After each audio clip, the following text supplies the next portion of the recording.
I've made no secret in the past of the fact that I find a lot of the discourse surrounding the Timeless Children to be really bad, from those saying irrelevant and nonsensical things about the Doctor being a chosen one, to those arguing that the Timeless Child should have been the Master, despite how that would fundamentally change the episode and what it is thematically all about. Even with hindsight, like a weed spreading its roots, the conversation continues to develop in new directions that are equally terrible, which is why I find myself having to address it once again.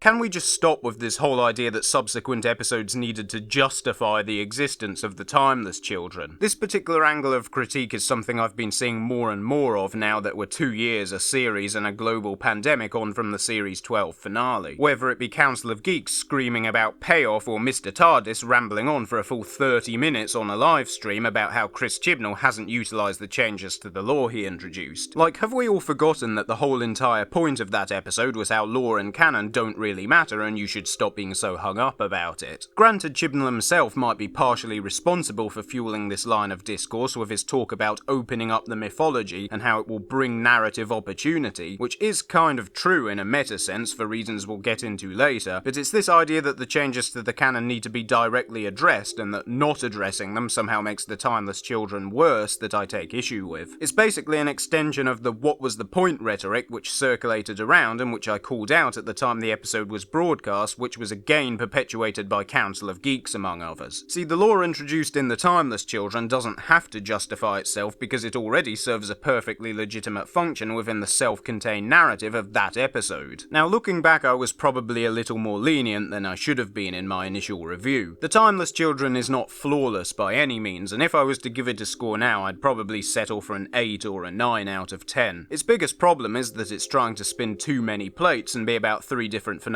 at once, and that's a structural issue of Chibnall's writing that would only be amplified in Series 13 with the reduced episode count. However, at its core you have this plot about the Master attempting to break the Doctor by making her question her own identity, assuming, incorrectly, that they will react in the same way to the knowledge that there were other lives that they lived before being a cis-white man for 13 incarnations. On a thematic level, it works beautifully as a story about colonialism, the white male gaze, and embracing change. See, if you're going to tell a story that focuses on canon, then you really need to acknowledge the fact that canon itself is not something intrinsic or innate, but rather it is an artificial construction. Specifically in the case of Doctor Who, and most other long-running TV shows for that matter, it is a product of the white male gaze. And that's not even meant in a judgmental way, it's just a pure statement of fact. Doctor Who is a show historically written from the point of view of white men for an audience of white men. And some might argue that's okay, but here's the thing. If your own perspective of the world is the only one presented and reinforced by the media you're exposed to, then it can lead you to believe that it's the only valid perspective. There's a reason why NMDs have such a strong reaction to the notion of the Doctor being female, or people of different ethnicities, genders and sexualities appearing on their TV screens. It's because they've been conditioned by decades of media to believe on some level that straight white cis males are central to the universe, and therefore the inclusion of any other demographic must somehow be forced or unnatural. To those who may be asking why we need representation in media, this is the reason, or at least one of the reasons. It's also why the themes of the Timeless Children are not only very clever but also very important. By cracking open the lore, the episode simultaneously cracks open the white male gaze by asking, what if Jodie Whittaker isn't the first female incarnation after all? What if there are actually many female Doctors out there from every ethnic group, but we haven't seen them on our screens because the Time Lords appropriated their ability to regenerate and then forced them to conform by restricting them to 12 regenerations, all of which would be cis-white men. In short, what if it's not diversity, but white male homogeneity, both in-universe and on our TV screens, that is forced and unnatural?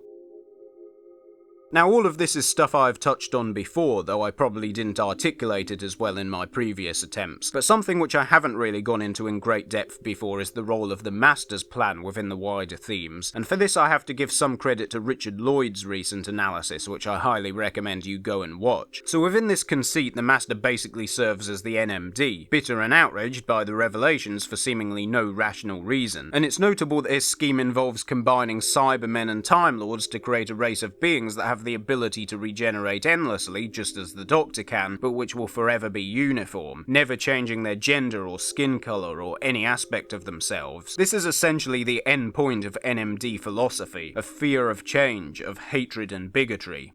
A nightmare. But the ultimate message of the Timeless Children is that diversity is not something to be feared, but to be embraced. I'm going to conclude this essay by circling back around to the quote I referenced from Chibnall earlier about how the purpose was to bring narrative opportunity, and to go to places that were shut off before now. Because in spite of everything, I do believe the Timeless Child arc has fulfilled its aim in that regard, albeit not in the literal plot mechanical way that a lot of people seem to have been expecting. Because once you escape white male homogeneity, it does vastly open up the range of storytelling possibilities available. Take Demons of the Punjab, for instance, the strongest episode of the whole Chibnall era, and exactly the kind of story that would never have been told by the likes of Terence Dicks or Robert Holmes. And again, that's no slight against them as writers, they simply didn't have that perspective to draw on. Lack of representation, both on screen and behind the scenes in media, is problematic for all the reasons I mentioned earlier, but above all else it is boring. It's like limiting yourself to just using crayons when you could be doing watercolour or spray painting or using any number of tools that are out there. And that is why The Timeless Children still holds up in 2022. I'm Midnight, and I just lost my train of thought.